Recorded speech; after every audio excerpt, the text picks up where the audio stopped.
Hi. Today we're looking at judging, blaming, and condemning. It's a trap. I had a coworker once. We were friends, but she had a thing about criticizing other people, blaming them for things. That's kind of the way she looked at life. That was her focus. And she would condemn them. They were just no good. And the more she was like that, the more I found myself not wanting to be around her. And you know what? Whenever I found myself in the same kind of a mode where I was seeing, okay, he caused it, she did that, judging, this person is not in the right position, that person is whatever. There's just 1,000 ways we can judge each other. I didn't like being around me. It just made me feel crummy.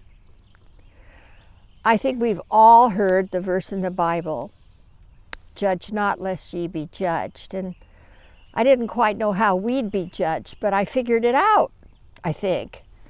We judge ourselves, but we do it so often on an unconscious level. We know that there's some feeling that we have that is not good. It's not a good feeling because of maybe something we did or said, and then it may go underground. Sometimes we never forget these, but a lot of them go underground. And then when we see it in another person, it's a way to somehow get it out of us and put it on them. It's called projection. We do it a lot. And I think that's the dynamic. I think that's how it works. So we don't even realize a lot of the time that that's what we're doing because a lot of it is unconscious. So I'm going to talk in a little bit about what we can do about that. But first I'd like to just walk through a thought with you that when we release judgments of other people and the condemnation that we give them sometimes just in our mind, or we might say it out loud around other people, we are putting a burden inside ourselves. And when we can accept how other people are, just the way they are, then we unburden ourselves. We take this thing off our backs. So my message in this particular video is to encourage you to realize that you can't judge anyway. There are situations and circumstances where you draw conclusions, I know I've sure done it, that weren't correct. I'll give you an example. One of the jobs I've held is to be a supervisor for student teachers with a university. And so I would go into classrooms and watch student teachers teach lessons, and then I would meet with them afterwards in private and debrief the lesson. And I had a checklist of all the things they did or didn't do and so forth. And I must say they did almost all of them all the time. They were great. They were wonderful new teachers in training. But occasionally I would say, I think that if you had done this instead of that, it would have been more effective.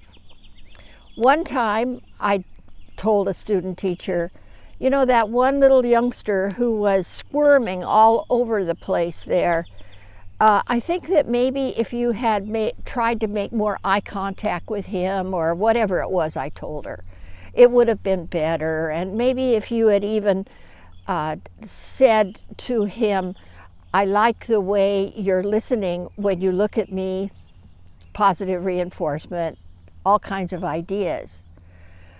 Well, she listened and she accepted that and she said, yeah.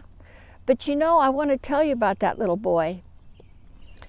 That little boy was having one of the best days he's ever had at school. Lots of times he gets up and screams and yells and cries, just out of the blue. He has some difficulties. We know that he has a very tough home life. And she told me a couple of things that she knew that weren't really breaking any privacy, but gave me a feeling for what this little boy was up against. And so I realized my judgment was not based on all the information I might have had. Isn't that the way it works? We come to conclusions with faulty or scarce evidence, not with the full facts. We think we're making a judgment that is appropriate and correct, but no. Many, many times, if we knew the circumstances, we would have a lot more understanding and a lot more empathy. You know, the interesting part, the more I thought about that on the way home, the more I realized that I was projecting partly, or maybe in full. I used to be a very squirmy kid. I could not sit still when I was very young, like this little boy. And so I think that a lot of it was coming from my own unconscious about, whoa, I was really not a very obedient child. I used to squirm and I couldn't even stand to pay attention for a long time. Who knows, I may have had an undiagnosed case of ADHD, which I found out he did, but his was diagnosed. So there's a case in point of how we project into some situation what's really happened to us, or it's something deep inside of us. What I'd like to conclude with is the idea that wisdom is not judgment. It's giving up judgment. Take care, and I hope to see you again soon.